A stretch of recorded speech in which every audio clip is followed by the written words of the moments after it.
I need an Avenger. What about Thor? Off-world. Doctor Strange? Unavailable. Captain Marvel? Don't invoke her name.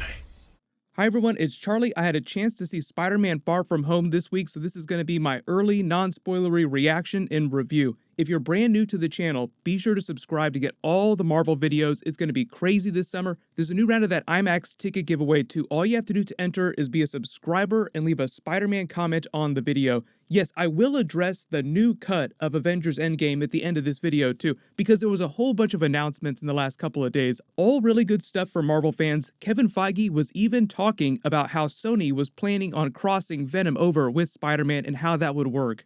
But just to start with, Spider-Man Far From Home has this impossible task as a movie being sandwiched right between Marvel Phase 4 and Avengers Endgame, probably one of the best last movies in a big saga of films that anyone has ever done. It's going to be really hard for any other movies this summer to do good against Avengers Endgame. There's still a couple big ones coming later this summer, but just in terms of what it did with the characters, Avengers Endgame was such a final movie for a lot of big stories that it's sort of like Avengers Infinity War and Ant-Man and the Wasp. Ant-Man and the Wasp is just like a really small movie happening sandwiched between two big Avengers movies. So unless you're a really big hardcore Marvel fan, a lot of people just wound up ignoring that movie. So a lot of people were worried about Spider-Man Far From Home happening so close to Avengers Endgame. But the crazy thing is they totally nailed it. It's so much better than Spider-Man Homecoming, but the way Kevin Feige and the Sony people wound up winning was not in going bigger necessarily, it was actually in going smaller in terms of story. It's a very simple story.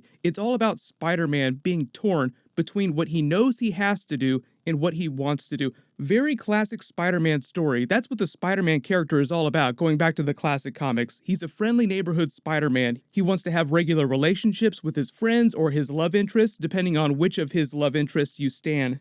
But all the while, within the context of the MCU, you have Nick Fury saying it's time to step up. The world needs a new Iron Man. Is that going to be you? Even the cops on the street, as you've seen in the trailers, are asking him, are you going to be the new Iron Man? You gonna be the next Iron Man now? Well, no, I don't have time. I'm too busy doing your jobs. What? I'm kidding. Look, keep up the good work. Because I am going on vacation. And for a lot of the movie, he just keeps deflecting the question, refusing the hero's call. I don't have time to do that when I'm so busy doing your guys' jobs. It's been a lot of fun watching Spider-Man grow up in the MCU. Tom Holland also growing up before our eyes. I think he was still 18 or 19 when they cast him as Spider-Man before Captain America Civil War, and now he's about 23 years old, so he's literally growing up before our eyes. But they've also been using the Spider-Man character to broaden the MCU mythology over these last couple of films and give you this perspective that we've never got before. What does a regular kid growing up in the MCU think about all these big Avengers events and all these battles that they fight? Then eventually he gets the spider bite, he becomes Spider-Man, and he becomes part of the action himself. There was even a trailer yesterday where he names Mysterio an Avenger. Welcome to the Avengers, because I guess he's the only one on planet Earth right now that's available. But because he's been such a fanboy, obviously, spoilers for Avengers Endgame if you haven't seen it yet, because we have to talk about the end of that movie. He's there on the battlefield. They have the reverse Infinity War moment where Iron Man was cradling him while he turned to dust. Mr. Stark, I don't feel so good. I don't want to go. They flip that on its head, so he's left with all this PTSD and trauma. And one of the big complaints about a lot of the Marvel, especially comic book films, is that they don't always deal with the consequences of some of these really big actions. So like, how do they carry this moment forward? How does everybody feel about the end of Avengers Endgame? What's going on in everyone's heads? Because it's 2023. All these kids from Spider-Man Far From Home are coming back from the dust. There were so many questions about how they're going to address that. How are all his classmates the same age? Don't worry, no spoilers, but they do address that during the movie. There are a lot of theories after Avengers Endgame came out how that would work. They have a relatively simple way of answering that. But the script also does a really good job of honoring the trauma that Spider-Man is going through. Part of the reason why he wants to go on this class trip and not be Spider-Man for the summer. Like, I just want to have a break from all this stuff I've been dealing with. But like I said, the movie is all about Spider-Man being torn between what he wants to do and what he needs to do, what the world demands of him, and Nick Fury representing the world. Time for you to step up. Whatever you thought about Tom Holland's performance during Spider-Man Homecoming, I feel like he's matured a lot as an actor the last couple of years, so he did a really good job with the dramatic moments. There are a couple minor complaints that people will probably have about some of the jokes that don't quite land. There is a lot of comedy, there is a lot of that teenage romance subplot, so if you were not a fan of that during Spider-Man Homecoming, they do have more of that during this because they're trying to develop the Spider-Man MJ relationship, as you've seen in all the trailers.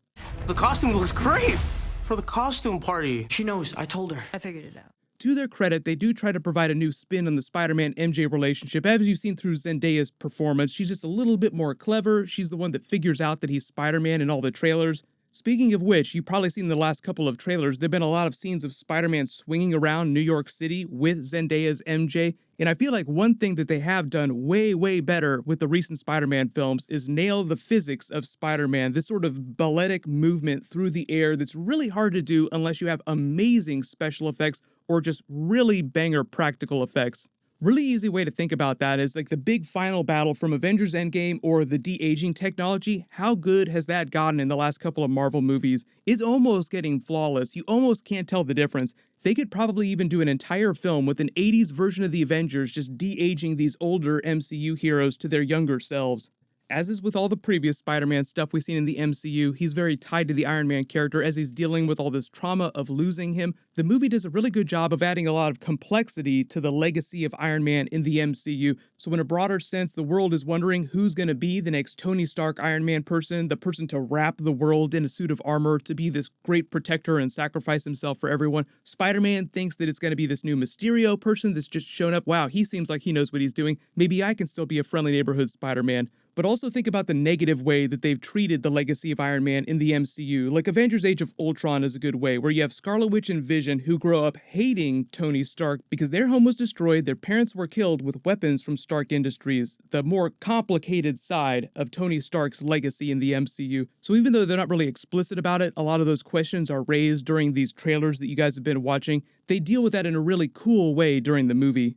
Jake Gyllenhaal was amazing as Mysterio. If you remember the story about Kevin Feige talking to Keanu Reeves for every single Marvel movie, because Keanu Reeves is blowing up right now, you're all breathtaking. Kevin Feige recently said when people asked him about Keanu Reeves, oh, we talked to him about coming into every single Marvel movie. We're just waiting for the right role for him. They're still talking to him about the Eternals right now.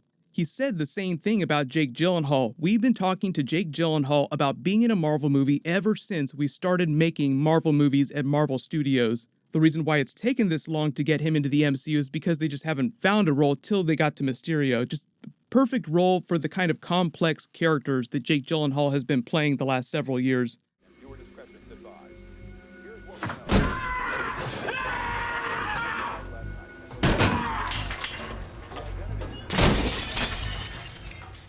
They're also bringing it full circle by putting him in a Spider-Man film too. If you remember, way back during the Tobey Maguire era, during Spider-Man 2, when they were getting ready to start making that, Tobey Maguire was almost replaced with Jake Gyllenhaal as the Peter Parker character. You'd think that Mysterio would be ridiculous in an MCU movie, but they totally make it work. They totally made the fishbowl, everything about the character work. He also layers his scenes as Mysterio in really cool, complex ways that'll stand out when you go see the movie more than once. So it's just fun to watch Mysterio in the MCU the first time, but the second time you'll notice way more stuff going on in scenes than you may have noticed the first time because you're not really thinking about the big twists of the character.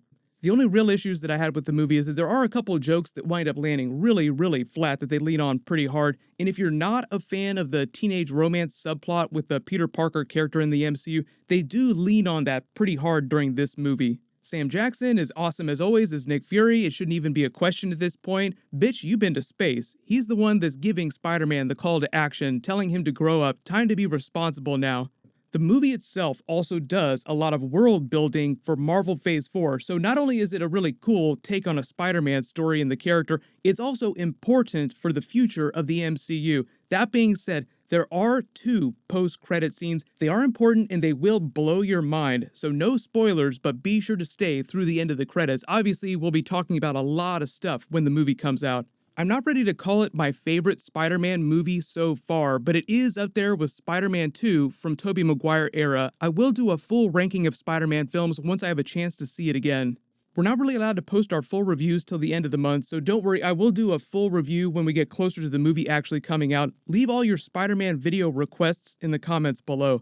I'll probably do a separate video about what Kevin Feige said about future Venom crossover because it also has ramifications for the future of Spider-Man in the MCU. It's all good news, so don't worry about that. And yes, I will do a separate video about the extended cut of Avengers Endgame that they're releasing in theaters next weekend. That's right, releasing Endgame in theaters again with extra footage to get everyone to come see it so that they can beat Avatar's box office. I see what you're doing there, Kevin Feige. But congratulations to the giveaway winner from my last big Marvel video, Aliens Art. Please email me on the About page of my channel so I can get your details.